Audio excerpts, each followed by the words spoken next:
आज का हमारा सत्संग श्रीमद् भगवद गीता के दूसरे अध्याय का 54वां श्लोक।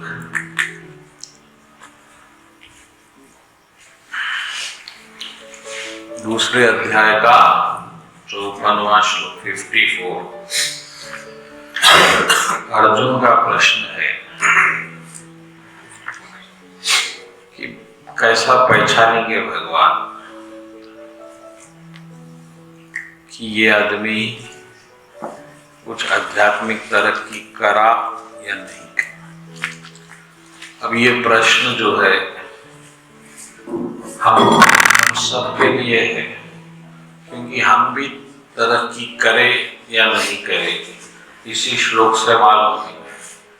अगर हम ऐसे हैं जैसा भगवान बोलेंगे तो हम तरक्की कर लेंगे, और अगर हम ऐसे अभी नहीं हैं जैसा भगवान बोल रहे हैं तो हमको ऐसा बनना है। इस बात का ध्यान रखो। तो अर्जुन का प्रश्न है भगवान क्या लक्षण है उसके जो इस कर्म फल के ऊपर उठ गया और अब उसको फल की इच्छा नहीं है, फिर कर्म कर रहा है, यानी कि जो योगा में स्थापित हो गया। इसके क्या लक्षण है, भगवान कैसा पहचानेंगे, उन्हें कैसा बात करता, उन्हें कैसा, उसकी भाषा कैसी है और कैसा बैठता, कैसा ये जो है ये आचरण है। आचरण यानी हमारा अपना बिहेवियर। इसमें भगवान उनको कैसा वेश रखता, कैसा माला पकड़ता, कौन से गुरु से दीक्षा लेता, ये नहीं पूछे। आपको जो बदलना है ज्ञान से आपका बिहेवियर है। तो भगवान आगे के एक श्लोक में भी बोले कि यद्यद् आचरति श्रेष्ठस्य, यानी जैसा जैसा हम करेंगे भक्त लोग वैसे ही लोग आप भी करेंगे। तो हमारा बिहेवियर बहुत इंपॉर्टेंट है। सब कुछ हो गया, हमारा बिहेवियर नहीं बदला तो बहुत प्रॉब्लम हो जाता है। लेकिन जो कृष्ण की ये बात है उसमें बिहेवियर बाहर बदलना नहीं है, अंदर बदलना है। बाहर आप कैसे हैं, अब जो भगवान जवाब देंगे उसमें भगवान को कोई लेना देना नहीं। जो बिहेवियर है आपका अंदर से, क्योंकि कभी कभी आप बाहर से बहुत अलग दिख सकते। आप वेश जो है साधु का बना सकते बाहर से, लेकिन अंदर वही बदमाशियां आप में कायम रह सकती जो एक बिना भक्ति वाले या बिना ज्ञान वाले के पास रह सकते।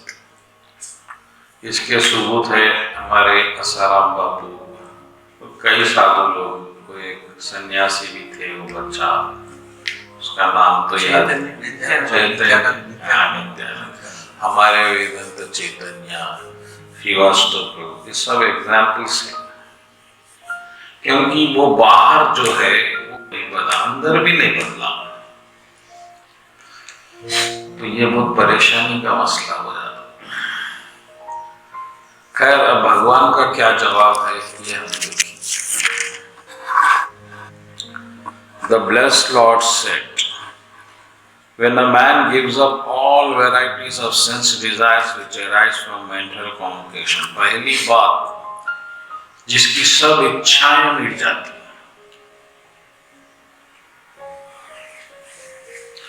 मूल से, जड़ से, क्योंकि ये इच्छाओं से तो भगवान की दूरी है। हमारी इच्छा बन गई तो भगवान की इच्छा अलग, हमारी इच्छा अलग।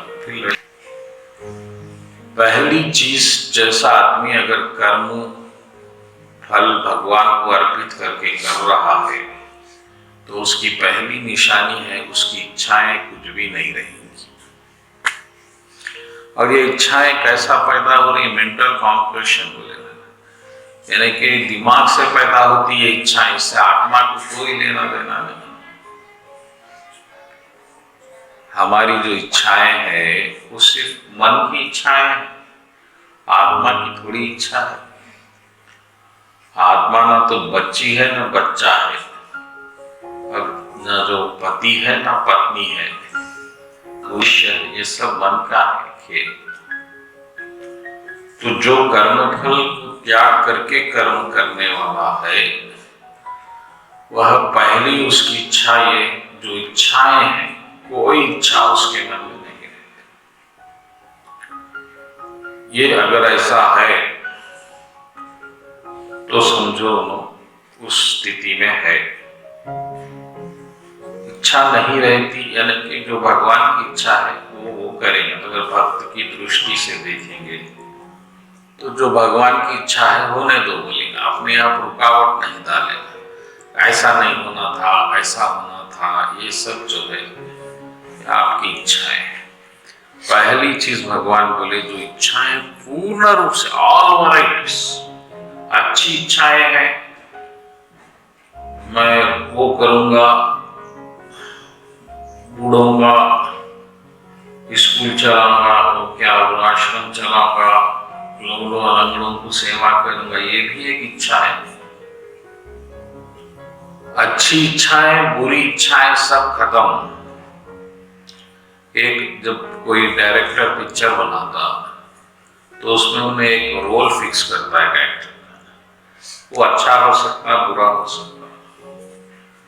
अब वो एक्टर है, वो सिर्फ वो डायरेक्टर की बात सुनेगा, वो जैसा बोलेगा वैसा करेगा, उन्हें अपना दिमाग नहीं लगाएगा, अरे ये तो बुरा है ना सर, मैं ये नहीं कर सकता, या अच्छा है सर, मैं यही करूंगा ऐसा। इसी तरह कृष्ण भगवान हमारे डायरेक्टर है और हमको एक रोल दे दी है ये जन्म में कि भाई आप ये करो। इसमें हम दिमाग लगाने का कुछ भी नहीं।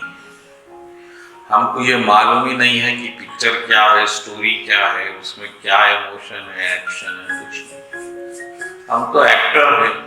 और कृष्ण भगवान जैसा ये एक्टर को पैसे मिलते, हमको बोले मोक्ष दे देंगे, पाप से मुक्त कर देंगे, ठीक है वो बात। अगर आप ऐसा जी रहे हैं तो आप कर्म फल को त्याग दें। आप अपना दिमाग लगा रहे हैं, अब मैं ऐसा करूंगा, ऐसा जाऊंगा भगवान के पास, वो कर दूंगा, अब ये कर दूंगा, तो फिर वो आपकी मर्जी है, कंप्लीटली एब्सेंट है आपकी डिजायर्स। तो आप कर्म फल को त्याग के कर्म कर रहे हैं, and his mind find satisfaction in the self. आत्मा में तृप्त है, आत्मा में तृप्त और भक्ति में तृप्त, दो चीजें हो सकती। अब ये भगवान ना भक्ति की बात नहीं कर रहे हैं, लेकिन क्योंकि हम तो भक्ति की बात करेंगे। लेकिन अगर आप भक्त भी नहीं है और इस तरह से इच्छाएं त्याग दिए और अपने आत्मा में तृप्त है, तो आप सैटिस्फाइड। लेकिन क्या होता, जो भक्त लोग नहीं रहते वो बेचारे वो कर्म फल को तो त्यागते, मगर आत्मा में फिर तृप्त नहीं होते, फिर इच्छाएं पैदा हो जाती, फिर गिर जाते। लेकिन भक्तों को ये खतरा नहीं है, क्योंकि भक्त लोग जो भगवान की सेवा करते हैं भक्ति में, उससे भक्त तृप्त हो जाता है, वो अपने प्रेजेंट पोजीशन में सैटिस्फाइड है।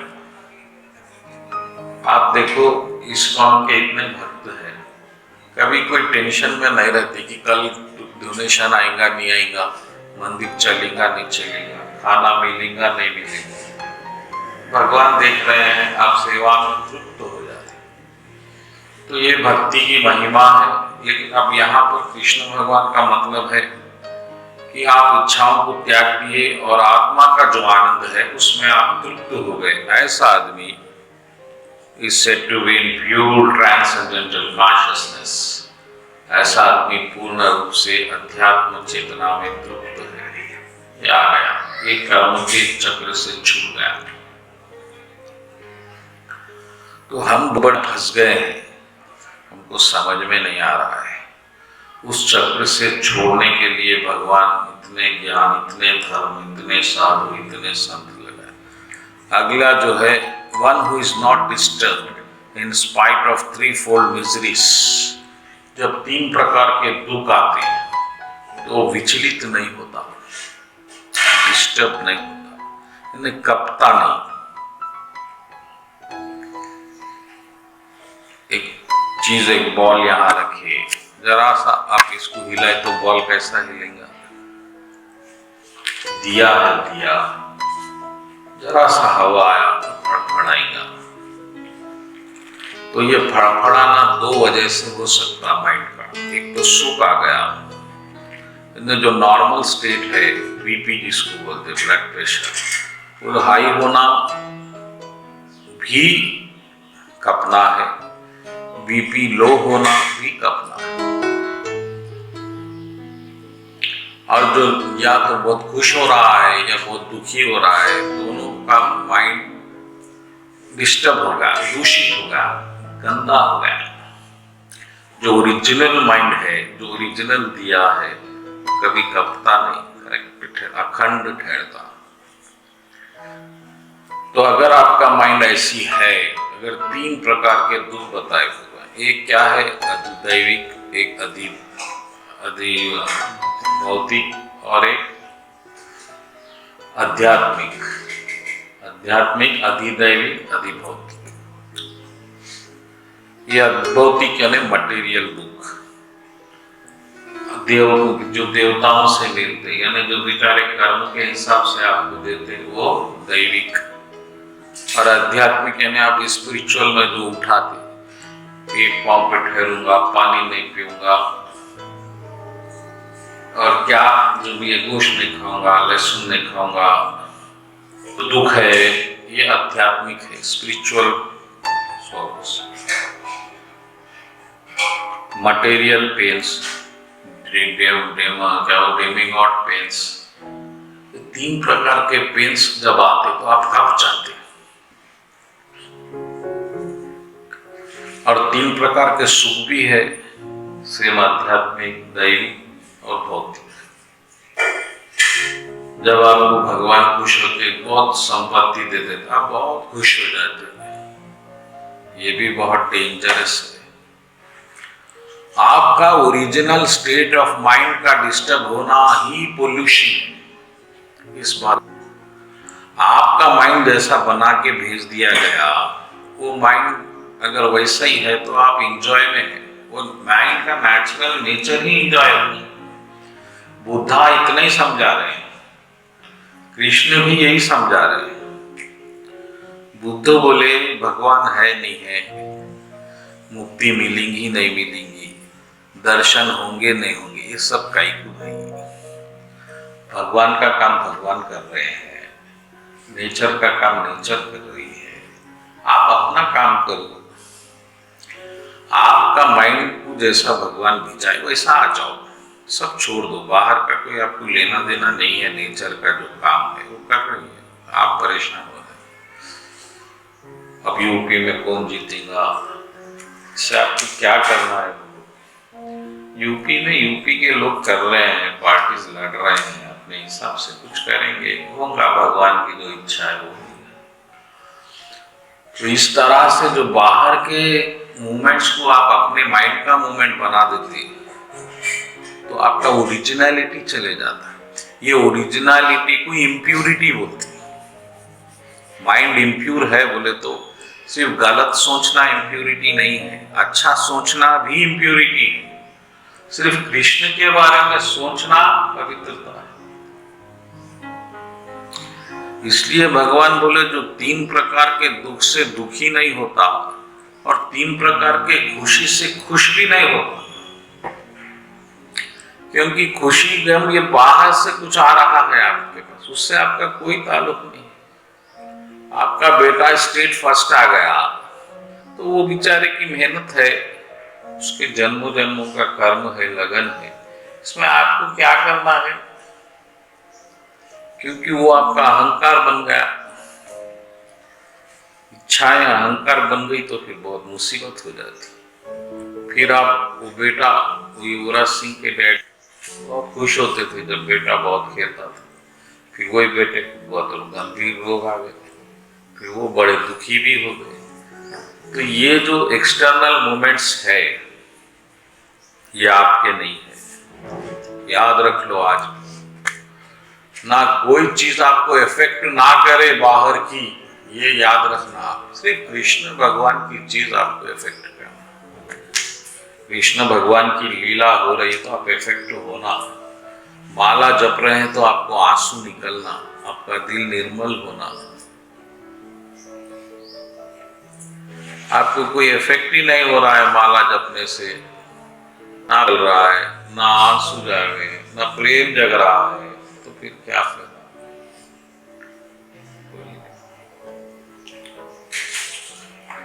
कोई एक भक्त है फॉरेन में, उसका नाम तो याद नहीं है मेरे को, वो ऑनलाइन चैंटिंग करता,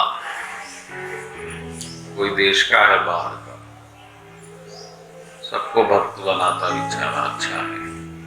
अब वो चैंटिंग करते ही रोना आ जाता उसको अपने आप। मेरे को तो अब तक ऐसा नहीं आया, उसका हार्ट प्योर हो गया चैंटिंग करते।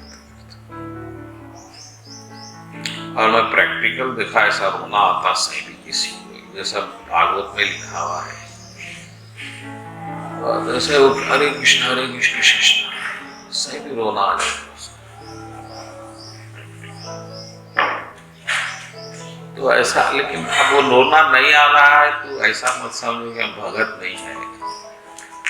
चैंटिंग का मतलब है कि भगवान को ये बात समझाना कि भगवान हम आपको याद कर रहे हैं। तो जैसे ही आप माला पकड़ेंगे, चैंटिंग करेंगे, भगवान समझ जाते हैं ये मेरे को याद कर रहा है। ज्यादा इमोशन भगवान जब ज्यादा कृपा करेंगे तो दे देंगे, उसमें ज्यादा परेशान नहीं होना, क्योंकि आप उनकी तरह नहीं बन सकते, ना वो आपकी तरह बन सकते। हर एक का रोल अलग अलग भगवान की। लेकिन जैसा जैसा आपका हार्ट प्यूरिफाई होता, निर्मल होता, वैसा आप में आंसू ज्यादा आते। छोटी छोटी भगवान की कहानी पे आंसू आ जाते, वो तो मेरे को भी आती। चैंटिंग में तो अभी तक ऐसा कुछ नहीं हुआ, लेकिन चैंटिंग में भी होना चाहिए, वो स्टेज है। हरे कृष्णा कृष्ण कृष्ण हरे हरे राम, क्योंकि भगवान लीला सुनते वक्त आंसू आते बहुत, इसमें कोई डर नहीं। बहुत भक्तों को भी आते, ऐसा नहीं। तो ऐसा हुआ तो ठीक है। बाहर की खुशी, बाहर का गम बहुत खतरनाक है। फ्री फ्रॉम अटैचमेंट, आप चिपकना किसी से। आप अज्ञानवश इस दुनिया को अपनी दुनिया समझ लेते, यहाँ के अटैचमेंट को अपने अटैचमेंट मान लेते, यह अज्ञान है। पहले तो शरीर को ही अपना मान लेते, फर्स्ट अटैचमेंट वही है। फिर उसके बाद शरीर से माता पिता को, भाई बहन, पति पत्नी को, और दोस्त दुश्मन को, देश को, नेता को, क्या क्या, ये सब अटैचमेंट्स। आप करोड़ों बार पैदा हुए, करोड़ों बार माता पिता हुए, करोड़ों बार आपके बच्चे हुए, करोड़ों बार बार आपके बच्चे बड़े हुए, फिर बार आप खुश हुए, फिर बार आप मरे, बार आपका परिवार आपसे छीन लिया गया। जैसा एक बोतल में बार शराब, कोई बोतल फेंक दिया तो फिर नहीं शराब उसमें डाल के फिर वही बोतल, तो बोतल वही है आत्मा, बस उसमें जो है अंदर की शराब बदल रही है। इस तरह से ये अटैचमेंट्स आपके छूट नहीं रहे हैं, कितने जन्म हो गए, मगर अब तो छोड़ दो। कब छोड़ेंगे? आज के दिन छोड़ देना, खत्म। क्योंकि अटैचमेंट वो सत्य नहीं है, वो तो ये जन्म का रोल है आपका। एक अटैचमेंट आपका सही है कि भगवान आपके है, आप भगवान के हैं। दूसरा कोई अटैचमेंट है ही नहीं। ये सब आप कर्म से पैदा कर रहे हैं, कर्म से पैदा। और ये अटैचमेंट के लिए, अटैचमेंट से क्या हो रहा है? एक तो भगवान को भूल जा रहे हैं, पहली गलती, भूल गए। लेकिन जो अटैचमेंट आपको हो गया, आप उसको खोना भी नहीं चाहते, और वो छूट रहे हैं। या तो आप दूर जा रहे हैं या वो दूर जा रहे हैं। ये इसको ही बोलते राग द्वेष। अब राग से दुखी दुख है, बच्चे को बहुत पढ़ा है, बहुत इंटेलिजेंट है, फिर उसको अमेरिका में जॉब आया, वो चले गया, अब वो दुखी दुख।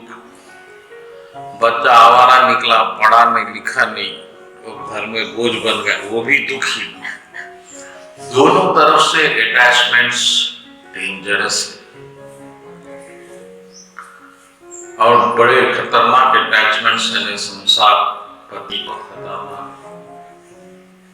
तो भगवान बोल रहे अगर आप अटैचमेंट से बच गए तो आप समझो इस कर्म फल से छूट गए। और अटैचमेंट से आप कैसा छूट सकते हैं जब आपको ये मालूम होता कि ये मैं पैदा करा, ये कोई त्याग, ये कोई बलिदान, ये भगवान दे दिए, ऐसी कोई चीज नहीं है। ये आप बनाए, आपके पास है।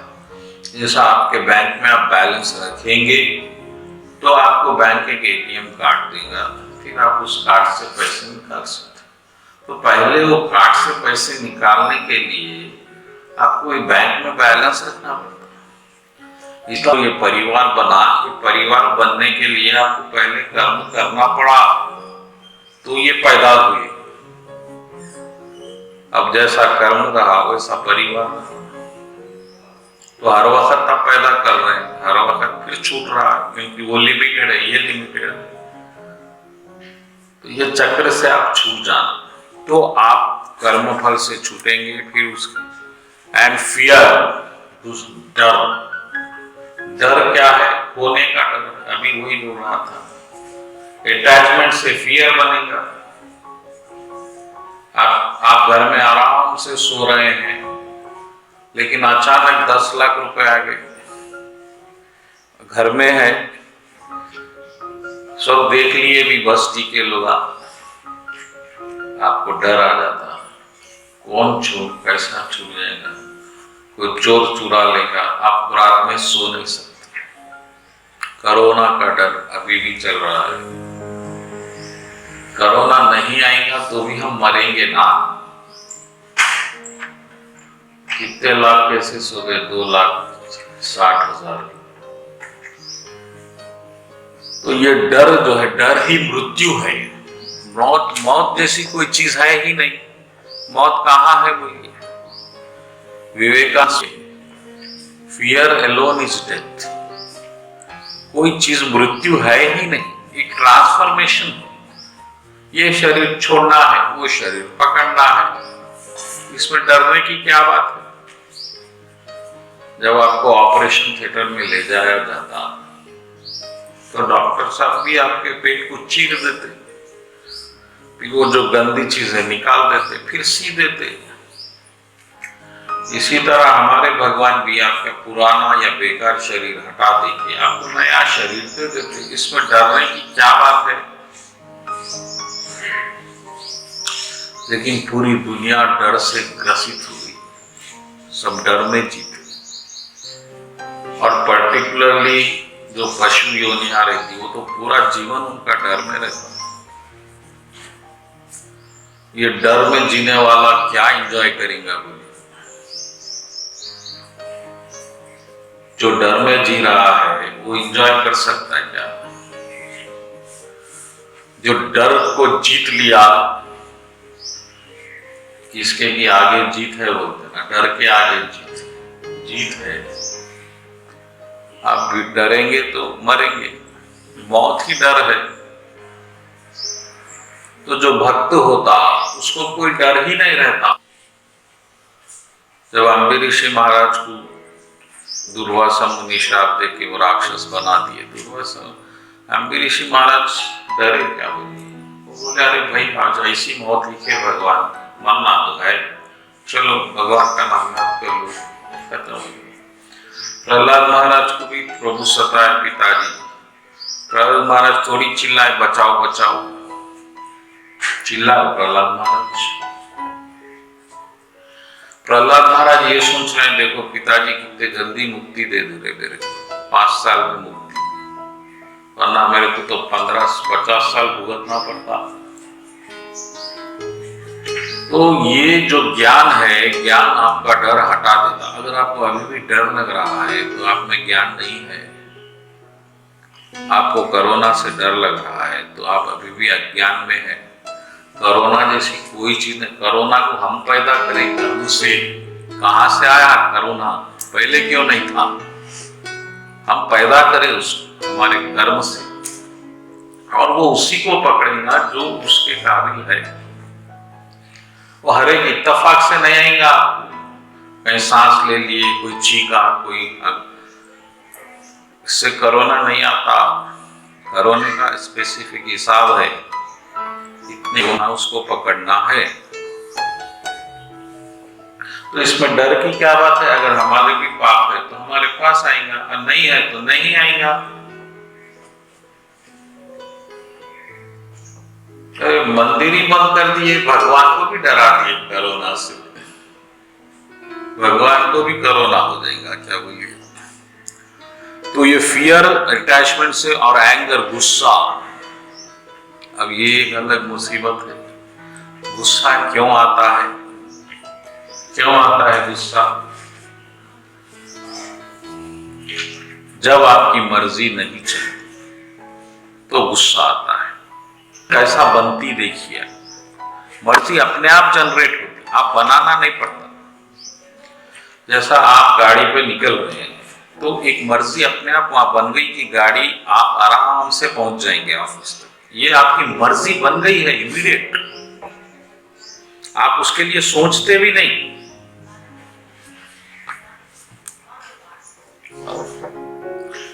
आप ये सोचते भी नहीं कि मैं अब आराम से जाऊंगा, कोई टक्कर नहीं होना, ऐसा कुछ नहीं।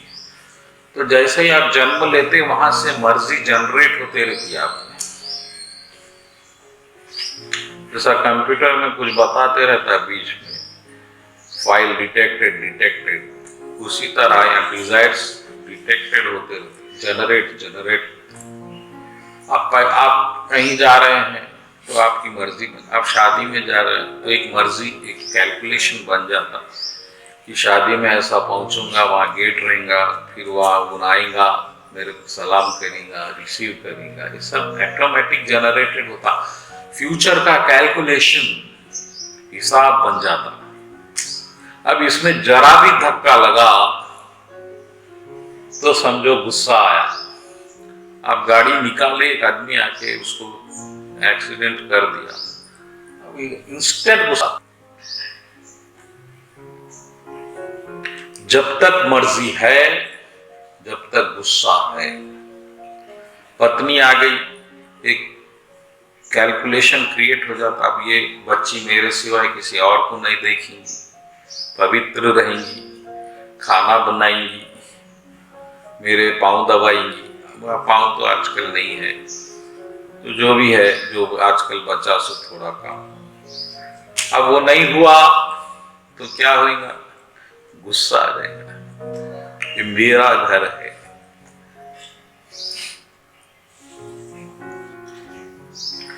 इस मर्जी को, ये तो फिर पुनर्जन्म फिर होगा, क्योंकि आपकी मर्जी चला नहीं है आपको। आप मर भी जाएंगे तो मर्जी नहीं मरने वाली। इस बात को याद रखें। हर क्षण आपके मन में इच्छाएं पैदा हो रही है, जैसा पानी में बबूले पैदा होते जाते।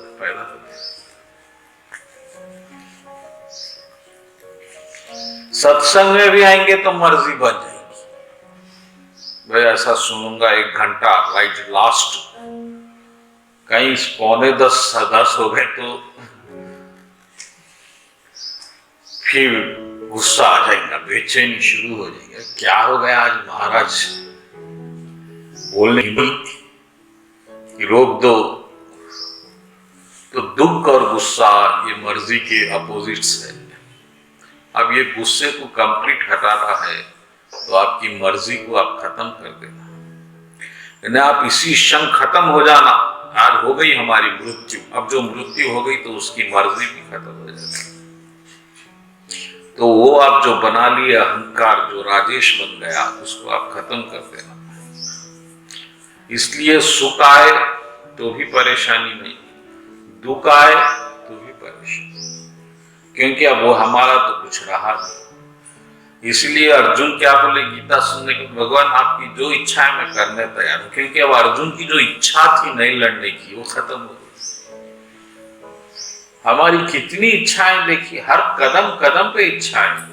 होटल में जाके बैठेंगे तो इच्छा जब भी कैलकुलेट बन जाती कि वेटर 2 मिनट में आ जाना चाहिए, 5 मिनट भी हो गए तो कोई है नहीं है यहाँ बाबू।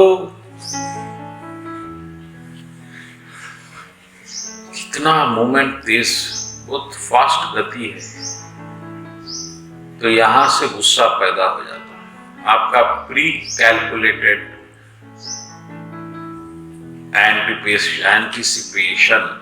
आप ऐसा समझे कि ऐसा ही होना चाहिए। आप कैसा समझ सकते हैं जबकि भगवान अलग सोच रहे हैं ऐसा होना चाहिए। ये बड़ी परेशानी, हर जगह परेशानी। राम जी राजा बनना, अच्छा राजा बन गए, वनवास चले गए, यहाँ खत्म नहीं हुआ। भरत जी की इच्छा है कि फिर राम जी वापस आना, फिर परेशानी। भगवान फिर भरत जी वहां पहुंच गए।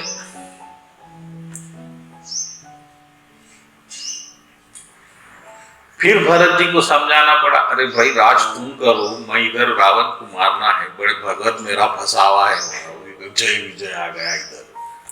इतना प्रॉब्लम हो रहा है। देखिए ये अच्छी इच्छा है, लेकिन अच्छी इच्छा भी मुसीबत है भगवान के लिए। भरत जी ये सोच रहे हैं कि मेरे वजह से भगवान को तकलीफ हो रही है। जो त्रिलोकनाथ है राम जी, मैं एंजॉय करूंगा, भगवान वन में दर दर भटकेंगे नंगे पांव, ऐसा हो ही नहीं सकता। इसीलिए इच्छा को जीरो बना देना, ना अच्छी इच्छा ना बुरी इच्छा। अर्जुन बोला भगवान जो आप बोलेंगे मैं करूंगा, ये नहीं बोला मैं अब आज से अच्छा ही करूंगा। बहुत बड़ा श्लोक है, पूरी गीता को 4 लाइन में कंप्लीट कर दिया गया अर्जुन के। चाहे तो भगवान अर्जुन ये भी बोल सकते थे, भगवान ज्ञान आ गया, मैं कल जाता हूं इस्कॉन को और दीक्षा ले लेता हूं, कल बाल कटा देता हूं भगवान और धोती पहन लूंगा। नहीं बोले अर्जुन, बोल सकते थे, ये भी बोल सकते थे मैं सन्यासी बन जाऊंगा भगवान, गेरुआ वस्त्र पहनूंगा। ये ज्ञान नहीं है, यह ज्ञान है। मंदिर में जाने से भगवान मिलने वाले नहीं है। पैसा मिलेगा, नाम भी मिलेगा, मगर भगवान नहीं मिलेंगे। भगवान मिलेंगे जब आप भगवान की बात सुनेंगे। भगवान बोल रहे हैं लड़ो तो आप लड़ो, भगवान बोल रहे हैं आप कंप्यूटर की दुकान चलाओ तो चलाओ। अरे नहीं इस्कॉन वाले, अरे इस्कॉन को भगवान अलग बनाए, उधर वो बनाए, इधर शंकराचार्य को बनाए, उधर मुस्लिम्स को बनाए, भगवान का काम है, उसमें आपको कोई लेना देना नहीं। क्योंकि अगर आप कुछ और बनना चाहेंगे तो फिर आपको एक जन्म लेना पड़ेगा। अगर आप अच्छे भगत इस्कॉन के बनना चाहेंगे तो फिर आपको एक जन्म लेना पड़ेगा। भगवान नहीं चाहते ये जन्म फाइनल करो, बोल रहे भगवान आप यहां से आ जाओ मेरे पास, जैसा मैं आपको बनाया उसमें प्रसन्न हो जाओ, कुछ बदलने की कोशिश मत करो। ये बदलना बहुत डेंजरस है। बदलना अंदर है, आप अंदर से कृष्ण के बन जाओ, जैसे है वैसा।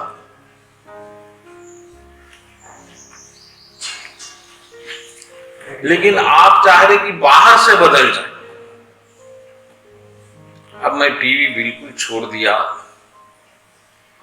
क्योंकि आप ये समझते कि टीवी छोड़ने से आप भगत बनेंगे। आप ये नहीं समझते कि टीवी देखते हुए भी आप भक्ति कर सकते, क्योंकि भगवान जो बता रहे हैं कि आप कर्म करते हुए मेरे को पाओगे, कर्म छोड़ के नहीं। तो अंदर बदलना है, बाहर नहीं। अब जैसा आप पूर्ण कृष्ण के बन गए तो आप भक्ति नहीं करेंगे भी तो कृष्ण के ही रहेंगे ना। आपके 6 बेटे हैं, एक बेटा नहीं कमा रहा है, आवारा निकल गया, तो भी वो बेटा आपका ही है। वो आप जैसा सोचे वैसा नहीं निकला, वो अलग बात है। तो इसलिए राम सुखदेव महाराज का जो फिलॉसफी है, जो मैं अपनाया, उनका पूरा ज्ञान यही है कि तुम भगवान के बनो। पहले अपने आप को तो मान लो मैं भगवान का हूं, आप तो समझाना पड़ रहा आपको बार बार मैं भगवान का हूं, मैं भगवान का। मैं 16 माले करा, आज मैं भजन करा, कीर्तन करा, आज मैं कृष्ण का, अब कल नहीं करे तो नहीं। ऐसा नहीं होता, ये सब फिक्स है। आप 1 करोड़ जन्म भगवान को और भी भूल गए तो आप भगवान के ही हैं। याद रखने से फायदा ये होने वाला है कि आप जो भगवान का आनंद एंजॉय करते उतना ही। कौन सी चीज भगवान की नहीं है बोलिए? हर चीज भगवान की। राधा माँ एक बार ऐसी पूछे राधा माँ को, आप प्रचार क्यों नहीं करती राधा माँ? राधा माँ बोली, अरे क्या प्रचार करेंगे, सब कृष्ण के ही है पहले से, भूल गए हैं तो याद आ जाएगा, भगवान याद दिला देंगे। क्या गलती हो रही है? भूल मत करो। अब तक हम समझे बद्रीनारायण के बेटे हैं, अब ये सब जो कृष्ण के बेटे हैं, हो गया ज्ञान खत्म। कौन सा सर्टिफिकेट होना आपको ये बोलिए बाहर से? कितना समझाने की कोशिश कर रहे आप, वो मारा जाते ऐसा है ऐसा है ऐसा, मंदिर में वो अट्रैक्शन नहीं होगा, क्या है ये बात? ऐसे अज्ञानी भक्तों को आने भी नहीं देना आपको, क्या बस।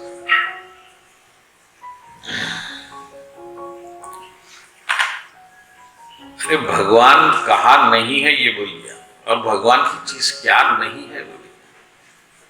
हम सब भगवान के हैं, कृष्ण खुद मान लिए गीता में, अरे मेरे है सब, मेरे अंश है बोलती, अंश ने कोई मामला नहीं, अंश से वंश बन जाता। तो क्रोध से बच जाओ, मर्जी हटा के, मर्जी ही हट गई, अब बीवी भाग भी गई, तो आप यही बोलेंगे कि भाई अब प्रभु की इच्छा कुछ ऐसी है, मैं क्या कर सकता, मेरी तो कोई इच्छा नहीं थी कि घर में रहो या बाहर रहो, हो गया। इतना बड़ा दुख भी सरल हो जाता, क्रोध नहीं आता, और फिर आप भी नहीं करना चाहिए था, आप ऐसा कर्म कुछ ऐसा करे कि ऐसा हो गया, अब खत्म करो बात। तो भक्त लोग बड़े से बड़े दुख से बच जाते हैं, और छोटे जो भक्त नहीं है वो छोटे छोटे दुख से विचलित हो जाते, परेशान हो जाते। तो भगवान बोले अटैचमेंट फियर और एंगर से है तो वो जो है साधु है, स्टडी माइंड है, वो सिद्ध है, समाधि में आ गया। समाधि में रहना, आप हमेशा समाधि में रहना यानी मैं कृष्ण का हूं, कृष्ण मेरे है, ये समझ के रहना, हर वक्त याद रहना। अब बार बार आप समझाने के लिए कुछ नहीं करना। 2 प्रकार का भजन होता, एक प्रकार का भजन जो होता वह भगवान को पाने के लिए होता। हम जो कीर्तन करते भगवान को पाएंगे, कीर्तन से कोई भगवान को पा सकते। एक कीर्तन होता वो मस्ती लूटने के लिए होता, क्योंकि भगवान भी है हम भी है। अब यहां कुछ पाना है ना खोना है, उसमें आते एंजॉय करना है। तो दूसरे टाइप का भजन है, उसमें मस्ती होती है। जो पहले टाइप का भजन है उसमें तो हिसाब किताब रहेगा कि भगवान मिलेंगे नहीं मिलेंगे, कीर्तन तो करे 2 घंटे सुबह ठंडी में, इतनी सर्दी में, लेकिन जब आपका दिल नाच रहा है कि कब सुबह होंगी, कब वहां नाचूंगा, तो समझो आप में कीर्तन का आनंद आ गया। मैं जब कुत्तापेट में था, एक तेलुगु का भक्त अकेला कीर्तन को निकल जाता था, न कोई उसके पीछे न आगे, नमो नारायण नमो नारायण नमो, बस चले जाता। अब उन्हें डर के कर रहा था या आनंद से, वो तो भगवान जानते। लेकिन अगर आपको कीर्तन करना है तो किसी और की जरूरत क्या है एक आदमी की, मैं पूछ रहा हूं। आप जाइए, नारद जी भी कीर्तन करते, किसी को लेके जाते क्या? अकेले जाते। चैतन्य महाप्रभु जब साउथ इंडिया के टूर पे निकले, किसी को लेके निकले, अकेले निकले। आपको सहारों की जरूरत जब पड़ती, जब आपको कीर्तन में आनंद ही नहीं है, आपके लिए एक मजबूरी है कि भाई ऐसा ही बोले, गुरुजी बोल दिए, चैतन्य महाप्रभु बोले, करना बहुत जरूरी है, देवी कृष्ण प्रसन्न होंगे, चलो फिर, अब मजबूरी है, गाना नाचना कितना awkward दिखता है, इज्जत जाकर ना कर सकते, मजबूरी है। अगर ऐसा भाव है तो फिर अभी आपको कीर्तन का आनंद नहीं मालूम।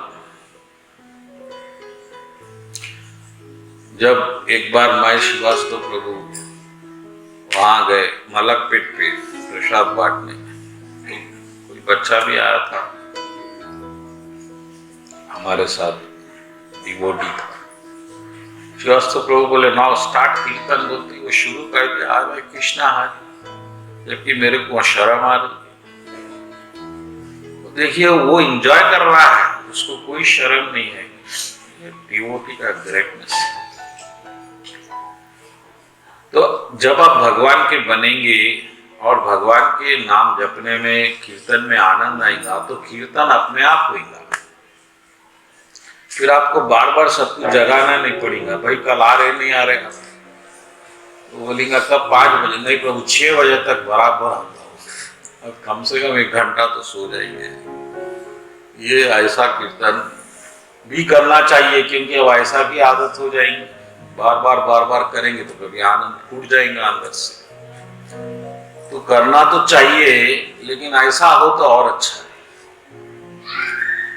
ऐसा हो रहा है कि आप बार बार सुबह घड़ी देख रहे हैं कि कब 4:30 होंगे, कब वो नाचूंगा। ऐसा किसी को हुआ क्या, यहाँ बोलिए। अभी ऐसा नहीं हुआ, ऐसा होना चाहिए। मेरे को भी होना चाहिए, आपको भी होना चाहिए, क्योंकि असल हमारा वही आनंद है। हमारा ये आनंद नहीं है, ये जो बाहर हम इंद्रियों का सुख भोग रहे हैं, ये हमारा एंजॉयमेंट नहीं है। ये तो इम्पोज्ड है, ये तो आर्टिफिशियल है, टेम्पररी। हमारा ओरिजिनल एंजॉयमेंट वो है। लेकिन वो एक करना, एक तो पहले मजबूरी दिखती। हम यहाँ गुट्टा गए नरसिम्हा जयंती को, आप लोग आए थे या कोई वो पुरुषोत्तम का जयंती, 20-25 डिवोटीज, वो रश है। नरसिम्हा जयंती को यादवीर गुट्टे पे बहुत रश है, और हम लोग एंजॉय कर रहे हैं, क्योंकि एक तो वो दूर है, वो तो हैदराबाद नहीं है, कोई देखने वाला नहीं है, हमारी इज्जत जाने का सवाल नहीं है। ये बहुत गहरी बात है, ये अटैचमेंट है, जो आप में फीलिंग आता कि मेरे को देख के लोग हंसेंगे, यानी आप अभी भी दूसरों की नजर से जी रहे हैं, आप दूसरों के लिए जी रहे हैं। इस बात को याद रखो, और यही आपका अटैचमेंट आपको बार बार इस दुनिया में ला रहा। आप शादी में, आपको शादी में जब कोई बोलते जरा नाचो, आप नाचते क्या बोलिए? क्यों?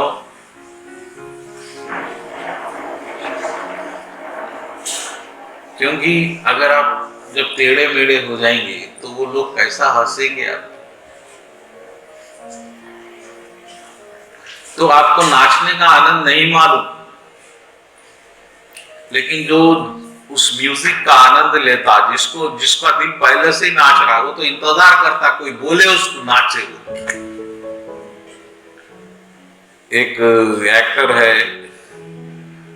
भोजपुरी फिल्म का, केसारी लाल, उसमें इतना नेचुरल इंस्टिक्ट है ये नाचने का। वो कपिल शर्मा के शो पे आया, कोई बच्चे को बुलाए, वो बच्चा को नाचो बोले, वो बच्चा तो नाचना शुरू नहीं करा, इन्हें शुरू कर दिया, और वो हर जगह ऐसा करता। उसको डांस बोले तो एक नेचुरल एंजॉयमेंट दिखता, तो कोई ऐसा पैसे हो ये कुछ नहीं। तो ऐसा हमको नाचने का आनंद नहीं मालूम, लेकिन हम अंदर से नाचते।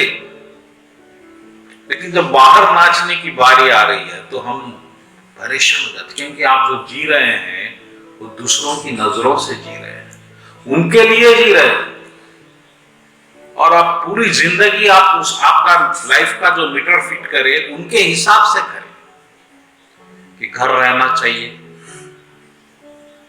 वो घर भी उनके हिसाब से रहना। लोगों की क्या बोलेंगे, इतना छोटा घर है, ड्रेस इनके हिसाब से पहनना है, लोग क्या बोलेंगे, धोती पहन रहा है, बाल कटा दे रहा, और वो भी बड़ी शिखा चांद के उतनी, छोटी रखो महाराज, जरा दिखे नहीं किसी को, तो मैं बच जाऊंगा इस बदनामी से। ऐसा भक्ति होती है क्या बोलिए? नहीं कि ये सब ऊपर ऊपर आप तीर रहे हुए नहीं। अब मस्ती तो आपको मालूम ही नहीं है। एंजॉयमेंट पूरी जिंदगी कभी माँ बाप के नजरों से, कभी दोस्त की नजरों से, देश की नजरों से, समाज की नजरों से, पत्नी की नजरों से, पति के नजरों से जीते जीते जीते आप कहां खो गए आपको नहीं मालूम। कभी आप अपने आप से मिलो, जब आपको मालूम होगा आप में कितना एंजॉयमेंट है, आप कितना नाचना चाह रहे। मुझे आई न जग से लाज, मैं इतना जोर से नाची आज कि घुंघरू टूट गए। ऐसा भी कोई नाच सकता है इस दुनिया में? हम नहीं नाच सकते? हम भी नाच सकते, हमारे पास भी वही खुशी। इसीलिए जो कीर्तन बनाया गया चैतन्य महाप्रभु द्वारा, आप कृष्ण में खुद को भूलना है। आपको शर्म नहीं देखना है कि वो देखेंगे तो मैं उछलूंगा तो कैसा दिखूंगा। ये अगर आप सोच रहे, ये अहंकार है। अहंकार आपको बताता अरे आपकी इज्जत चली जाएगी। अहंकार को इज्जत की बड़ी फिक्र है। अभी आप नाचेंगे क्या बोलो? नहीं।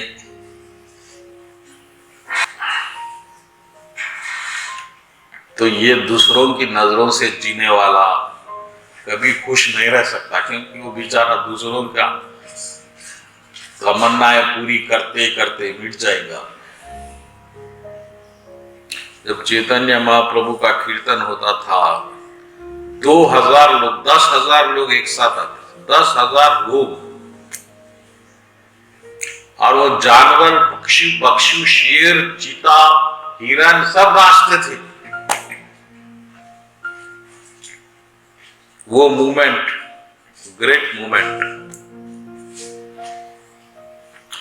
अभी जो कीर्तन में होता, हमारे गुरु महाराज के पास जो कीर्तन होता, बस 45 मिनट ऐसा राउंड मारे खत्म। कीर्तन ऐसा होना चाहिए, एक 10 मिनट और प्रभु 10 मिनट, ऐसा अगर हो रहा है तो सही हो रहा है। कुछ फॉरेन कंट्रीज में ऐसा होता, ऐसा तो बताता हो, फेसबुक पे कुछ लोग डालते रथ यात्रा, ये बहुत अच्छा नाचते वो लोग आनंद से। अभी यहाँ हैदराबाद में तो मैं देखा नहीं, बेचारे विश्व कीर्ति प्रभु 1-2 लोगों को लेकर सुबह निकलते डेली। वो भी हम शुरू करे, वो विश्व कीर्ति प्रभु मिलके शुरू करे, वो अभी भी चल रहा है। तो दूसरों के नजर से जीना छोड़ो, आपका दिल क्या बोल रहा है वो सुनो। आपके दिल, आनंद आपके दिल में है, बाहर क्या है। तो इस तरह से अगर आप है तो भगवान बोल रहे हैं साधु का मन है आपका। अगले श्लोक पे जाइए, 57th।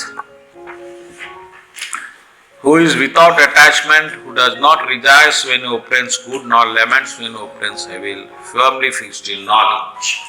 वो ज्ञानी है, ज्ञान में स्थापित है। अगर उसके पास बहुत अच्छी चीज आई तो खुश नहीं होता, विचलित नहीं होता। बुरी चीज आई, जो पापी चीज आई, एविल, गंदी चीज आई तो भी विचलित नहीं होता।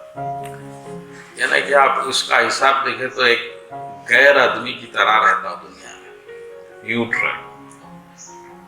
क्योंकि आज तक वो समझता था ये दुनिया उसकी है, ये शरीर उसका है, परिवार उसका है, उसका बहुत इंटरेस्ट था। वो इंटरेस्ट खत्म हो जाता टोटल। एक अनजान आदमी की तरह रहता उस दुनिया में। और हमको भी ऐसा ही रहना है। जैसा आप ट्रेन में बैठ जाते तो ट्रेन में क्या होता, आपके सामने भी कई लोग बैठ जाते, ट्रेन स्टार्ट हो जाती, फिर जाती जाती जाती, और जब तक दूसरा स्टेशन नहीं आता, जब तक ये लोग आपके अपने हैं वहां जो है, फिर वो लोग दोस्त बन जाते। आप आपका खाना उनको देंगे, उनका खाना आप खाएंगे, और जो लड़ने वाले हैं लड़ लेंगे उतनी देर में, जो भी जैसा था। लेकिन जैसे ही वहां स्टेशन आएगा, जिसको उतरना है वो उतर जाएगा। ऐसा ही ये दुनिया है हमारे लिए। पे हम बैठ गए, पैदा हो गए, जा रहे हैं और अगले स्टेशन तक ये सब चल रहा है। अगला स्टेशन आ गया तो अब या मैं उतर जाऊंगा या आप उतर जाएंगे, कौन उतरेगा ये तो ट्रेन बनाने वाले को ही मालूम है। बस हम तैयार रहना कि कब स्टेशन आने वाला है। लेकिन आप अगर उसमें बैठने वालों से चिपक जाएंगे और स्टेशन आ जाएगा तो जब उतरेंगे तो बहुत दुख होगा।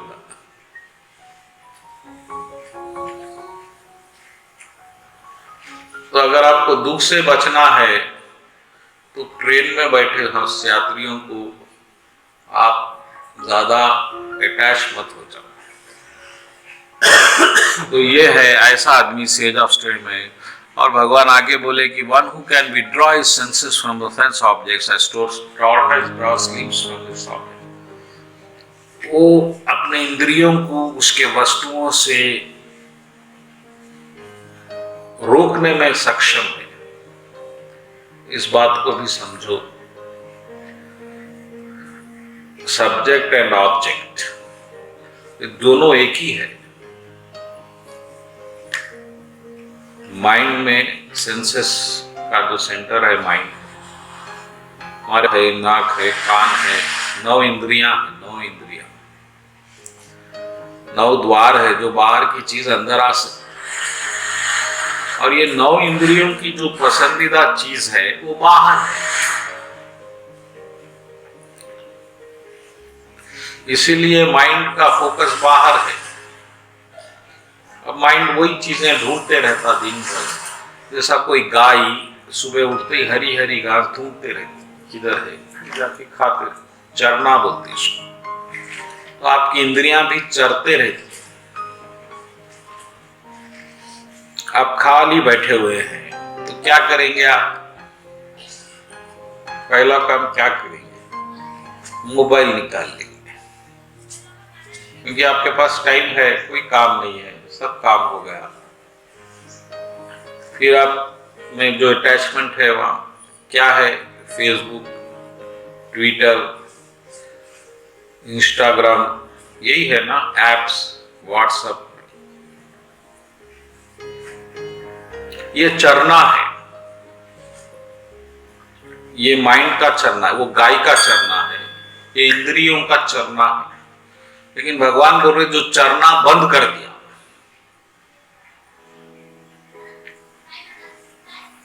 बैठे हैं तो बस आप हरे कृष्ण मंत्र जप रहे हैं तो समझो आप चरना बंद कर दिए। तो समझो ऐसा आदमी जैसा कछुआ अपने आप को अंदर, अपने जो उसका कवच रहता उसको ढांप लेता। तो जैसे ही भक्त सुबह निकलता माया नगरी में, अपने आप को कछुए की तरह अंदर ढांप लेता, क्योंकि अब पूरा माया बाहर के वस्तुएं आने वाले हैं अंदर। भगवान का उदाहरण भी कितना सुंदर है। वो क्या चीजें आएंगी जाएंगी उस पर दिमाग नहीं लगा, वो आने की आएंगी। व्हाट्सएप भी खुलेगा लेकिन आप उसमें जुड़ेंगे नहीं। तो कछुआ जिस तरह से अपने आप को बचा लेता बाहर के खतरे से, उसी तरह भगत भी बाहर के इंद्रियों के वस्तुओं से, क्योंकि इसके एंजॉयमेंट की चीजें बाहर है, अपने आप को पूरी तरह बचा लेता और शाम तक ऐसी रहता, सोने तक। वो साधु माइंड है, वो सिद्ध माइंड है, वो समाधि में है।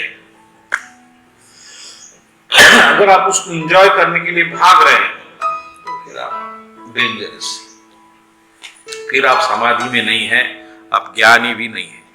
एक श्लोक आता, इसको ध्यान देना, 59। भगवान एक गहरी बात बोले इस वक्त कि embodied soul may be restricted from sense enjoyment, though the taste for sense objects remains.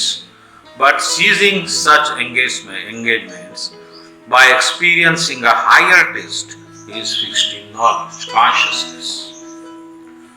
आप बाहर की चीज से रुक सकते हैं मगर अंदर वो टेस्ट आपका नहीं जाता। आप साधु बन गए तो आप बच्चियों से दूर रह सकते हैं मगर बच्चियों का एंजॉयमेंट आपके दिल में रहता। फिर लेकिन भगवान बोले जो भक्ति में रहता उसको एक अलग और आनंद मिलता, जो कीर्तन भजन का आनंद है। तो भगवान की आप भक्ति करेंगे तो एक अलग आनंद आना शुरू होता। वो प्रैक्टिकल एक आनंद है। वो आनंद भगवान मेरे को बताए दिए, आपको भी दिए होंगे। दिए तो अच्छा है, नहीं दिए तो प्रयत्न करो, मिलेगा। वो आनंद आने के बाद ये आनंद वो डिस्टेस्ट हो जाता है। आप जब छोड़ सकते, ये नहीं कि आप खाली उससे दूर भाग के बच नहीं सकते। जैसा गन्ने में कीड़ लग गया तो आप गन्ने को अगर काट भी देगा हो जाता है, क्योंकि वो मूल जड़ उसकी नाश नहीं करती। तो आप इच्छाओं को बाहर से रोक भी लिए, मैं ये नहीं करूंगा, गोश्त नहीं खाऊंगा या जुआ नहीं खेलूंगा, लेकिन इच्छा अंदर ऐसा ही रहती है आपकी। और यही इच्छाओं के लपेट में आ गए आसाराम बाबा। इच्छाओं को एक मौका होना, तो जो मौके पे भी इंजॉय नहीं कर रहा है वो आदमी बच गया। आपको भी एक मौका मिलता है एंजॉय करने का, गलत ढंग से भी, लेकिन जब आप बच गए तो बच गए। तो आप कब बच सकते? जब आप उससे ज्यादा वाला आनंद कोई मिला। ये दुनिया में सबसे बड़ा आनंद है शराब, सेक्स और अहंकार, मान सम्मान। इनसे भी बड़ा कोई आनंद मिलेगा तो आप बचे। वो आनंद है कृष्ण के नाम जपन में आनंद है। अभी नाम जपने में जो आपको टेस्ट नहीं आ रहा, ये नाम मीठा दिखता आपको जब आप बहुत गहराई से जपेंगे। राम नाम मीठा दिखता और आप उसके बिना नहीं रह सकते। जब आपका हिसाब किताब बंद हो जाता, अभी कितने हुए माले नहीं जप रहे प्रभु तो ठीक है। तो ये जो हिसाब किताब है ये अभी आपको टेस्ट नहीं आया तो आप 16 जप रहे। टेस्ट आ जाएगा तो आप पहले माला बाजू रख देंगे हिसाब का, और कहां कहां लूं, कहां कहां नाम लूं, ऐसा आ जाएगा। तो टेस्ट आना, कृष्ण भगवान इस श्लोक में बोल रहे हैं कि आप देखो भाई, आप रोक भी देंगे तो टेस्ट तो नहीं जाएगा आपका। इसलिए बहुत साधु लोग भटक जाते। वेदांत प्रभु पैसे का टेस्ट नहीं गया तो मंदिर में भी आके वही करे, उससे तो अच्छा था बाहर रह के भगवान का नाम तो खराब नहीं होता। तो ये आप जब तक पूरी तरह चीजें रुकी नहीं, आप मंदिर ज्वाइन करना नहीं, इस बात को याद रखना। सन्यासी बनना नहीं जब तक आपकी पूरी वासनाएं खत्म नहीं। कभी जोश में सन्यासी बने तो बहुत प्रॉब्लम हो जाती है। तो भगवान बोल रहे कि अगर आप टेस्ट से बच गए, लेकिन टेस्ट वैसा ही रहेगा, किसी तरह से मन में इच्छाएं वैसी रहेंगी, फिर जरा सी हवा लगी फिर बाहर आ जाए। लेकिन अगर आपको एक और टेस्ट मिल गया, वो टेस्ट है भगवान की भक्ति, तो शायद आप बच गए। वैसा आदमी फिर समाधि में स्थित है। मेरे ख्याल से समय हुआ है अभी। हाँ, और पढ़ेंगे, इस चैप्टर को खत्म ही कर देंगे। और एक भगवान अब एक वार्निंग भी दे रहे हैं 60वें श्लोक में।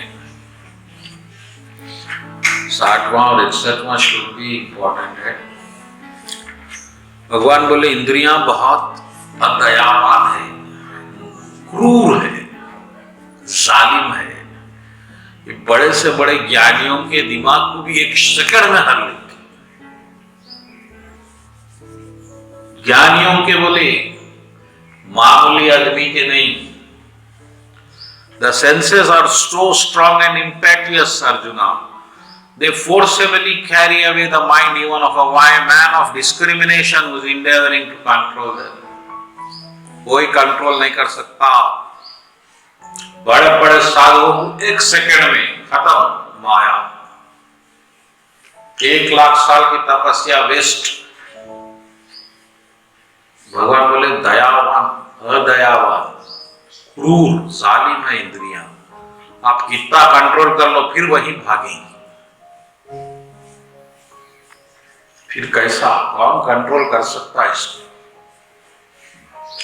क्या हम ऐसे ही जन्म जन्म ऐसे ही चलेंगे? बोलिए, अब तो कुछ कंट्रोल होगा नहीं। इंद्रियां तो बलवान है, बोले भगवान बलवान है, आपसे भी बलवान है। और ज्ञानियां, बड़े बड़े ज्ञानियां भी जो कंट्रोल करना चाहे इंद्रियां 1 सेकंड में मन उड़ा के ले जाती। लेकिन अगले श्लोक में उसका जवाब दे दिए भगवान, कौन कंट्रोल कर सकता? देखिए, one who restrains his senses and feels consciousness upon me, मेरे पे जो ध्यान करता वो इससे बच सकता, क्योंकि भगवान बचाते उसको। हमने भी उर्वशी आ गई स्वर्ग में, मैं आप पे बहुत फिदा हूं, मैं एंजॉय करना चाहती हूं। अब कृष्णा को टेंशन हो गया, अरे भगत कहीं माया में ना आ जाए। तो अर्जुन के कोई पूर्वज से भी माता जी कुछ गड़बड़ करे थे, तो अर्जुन को भगवान वो याद दिलाए। तो वो हिसाब से तो दादी होना चाहिए। बोले माता जी आप मेरे दादी तुल्य है, तो माफ कर दो। तो भगवान भक्तों को इस तरह से बचा लेते माया से। मेरे को तो करीब करीब 1000 बार बचाए भगवान ऐसी माया से। हर वक्त भगवान बचाते। तो भक्त लोग इस माया से बच जाते हैं। लेकिन जो भक्त नहीं है और जो ज्ञान के बल पे अपना प्रभु के पास पहुंचना चाह रहे, उनके लिए बहुत मुश्किल हो जाता है। इसलिए भगत लोग आसानी से नाचते खेलते कूदते भगवान के पास जाते हैं। जो भक्त नहीं है उनको भगवान कृपा करते नहीं, परेशानी होती। तो इसका मतलब यही है कि भक्ति करते हुए ये सब अपने आप हो जाता, माइंड कंट्रोल, ये कंट्रोल। लेकिन जो भक्त नहीं है, भगवान उनके लिए भी बोल रहे कि भाई आप भक्ति नहीं कर रहे हैं तो ऐसा करिए, आप माइंड मेरे पे लगाइए और कंट्रोल करिए, कर्म करिए, मेरे पास आ जाएंगे। ऐसा ज्ञान बोल रहे हैं।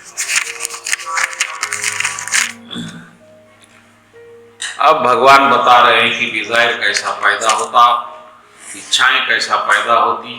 ये 62 श्लोक से 65 तक